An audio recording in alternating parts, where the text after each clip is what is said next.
एक दिन एक बुजुर्ग डाकिये ने एक घर के दरवाजे पर दस्तक देते हुए कहा, चिट्ठी ले लीजिए। आवाज़ सुनते ही तुरंत अंदर से एक लड़की की आवाज़ गूंजी, अभी आ रही हूँ, ठहरो। लेकिन लगभग 5 मिनट तक जब कोई ना आया तब डाकिये ने फिर कहा, अरे भाई, कोई है क्या? अपनी चिट्ठी ले लो, मुझे और बहुत जगह जाना है, मैं ज़्यादा देर इंतज़ार नहीं कर सकता। लड़की की फिर आवाज़ आई, डाकिया चाचा, अगर आपको जल्दी है तो दरवाजे के नीचे से चिट्ठी अंदर डाल दीजिए, मैं आ रही हूँ, कुछ देर और लगेगा। जब बूढ़े डाकिये ने झल्लाकर कहा, नहीं, मैं खड़ा हूँ, रजिस्टर्ड चिट्ठी है, किसी के हस्ताक्षर भी चाहिए। तकरीबन 10 मिनट बाद दरवाज़ा खुला। डाकिया इस देरी के लिए खूब झल्लाया हुआ था। अब वह उस लड़की पर चिल्लाने ही वाला था, लेकिन दरवाज़ा खुलते ही वह चौंक गया और उसकी आंखें खुली की खुली रह गई। उसका सारा गुस्सा पल भर में फुर्र हो गया। उसके सामने एक नन्ही सी अपाहिज कन्या, जिसके एक पैर नहीं था, वह खड़ी थी। लड़की ने बेहद मासूमियत से डाकिये की तरफ अपना हाथ बढ़ाया और कहा, दो मेरी चिट्ठी। डाकिया चुपचाप डाक देकर उसके हस्ताक्षर लेकर वहाँ से चला गया। वो अपाहिज लड़की अक्सर अपने घर में अकेली ही रहती थी। उसकी माँ इस दुनिया में नहीं थी और पिता कहीं बाहर नौकरी के सिलसिले में आते जाते रहते थे। उस लड़की की देखभाल करने के लिए एक काम वाली बाई सुबह शाम उसके साथ घर में रहती थी, लेकिन परिस्थितिवश दिन के समय वह अपने घर में बिल्कुल अकेली रहती थी। समय निकलता गया। महीने 2 महीने में जब कभी उस लड़की के लिए कोई डाक आती, डाकिया आवाज़ देता और जब तक वह लड़की दरवाजे तक न आती तब तक इत्मीनान से डाकिया दरवाजे पर खड़ा रहता। धीरे धीरे दोनों के बीच मेल जोल और भावनात्मक लगाव बढ़ता गया।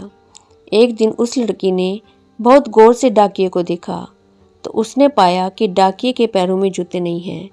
वह हमेशा नंगे पैर ही डाक देने आता था। बरसात का मौसम आया।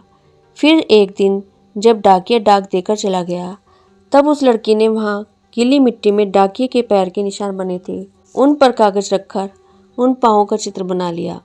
अगले दिन उसने अपने यहाँ काम करने वाली बाई से उस नाप के जूते मंगवाकर घर में रख लिए।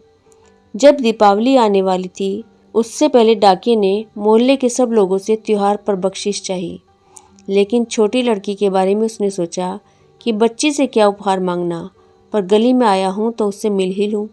साथ ही डाकिया यह भी सोचने लगा कि त्योहार के समय छोटी बच्ची से खाली हाथ मिलना ठीक नहीं। बहुत सोच विचार कर उसने लड़की के लिए 5 रुपये की एक चॉकलेट ले ली। उसके बाद उसने लड़के का दरवाज़ा खटखटाया। अंदर से आवाज़ आई, कौन? मैं हूँ गुड़िया, तुम्हारा डाकिया चाचा, उत्तर मिला। लड़की ने आकर दरवाज़ा खोला तो बूढ़े डाकिये ने उसे चॉकलेट थमा दी और कहा, ले बेटी, अपने गरीब चाचा की तरफ से। लड़की बहुत खुश हो गई और उसने कुछ देर डाकिये को वहीं इंतज़ार करने के लिए कहा। उसके बाद उसने अपने घर के एक कमरे से एक बड़ा सा डिब्बा लाया और डाकिये के हाथ में देते हुए कहा, चाचा, मेरी तरफ से दीपावली पर आपको यह भेंट है। डिब्बा देखकर डाकिया बहुत आश्चर्य में पड़ गया। उसे समझ में नहीं आ रहा था कि वह क्या कहे। कुछ देर सोचकर उसने कहा, तुम तो मेरे लिए बेटी के समान हो, तुमसे कोई उपहार मैं कैसे ले लूँ बिटिया रानी। लड़की ने उससे आग्रह किया कि चाचा, मेरी इस गिफ्ट के लिए मना मत करना, नहीं तो मैं उदास हो जाऊंगी। ठीक है, कहते हुए बूढ़े डाकिये ने पैकेट ले लिया और बड़े प्रेम से लड़की के सिर पर हाथ फेरा, मानो उसको आशीर्वाद दे रहा हो। बालिका ने कहा, चाचा, इस पैकेट को अपने घर ले जाकर खोलना।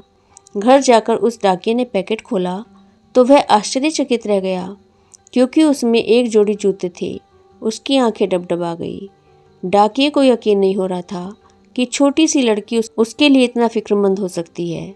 अगले दिन डाकिया अपने डाकघर पहुंचा और उसने पोस्ट मास्टर से फरियाद की कि उसका तबादला फौरन दूसरे इलाके में कर दिया जाए। पोस्ट मास्टर ने जब इसका कारण पूछा तो डाकिये ने वे जूते टेबल पर रखते हुए सारी कहानी सुनाई और भीगी आंखों और रुंधे गले से कहा, सर, आज के बाद मैं उस गली नहीं जा सकूंगा। उस छोटी अपाहिज बच्ची ने मेरे नंगे पैरों को जूते तो दे दिए, पर मैं उसे पैर कैसे दे पाऊंगा। इतना कहकर डाकिया फूट फूट कर रोने लगा। मित्रों, आशा करती हूँ कि आज की कहानी आपको अच्छी लगी होगी। यदि ये कहानी आपको अच्छी लगी है तो उस बच्ची के लिए इस कहानी को ज़्यादा से ज़्यादा शेयर कीजिए, ताकि दुनिया में एक दूसरे के लिए अच्छाई कभी ख़त्म ना हो। Thank you.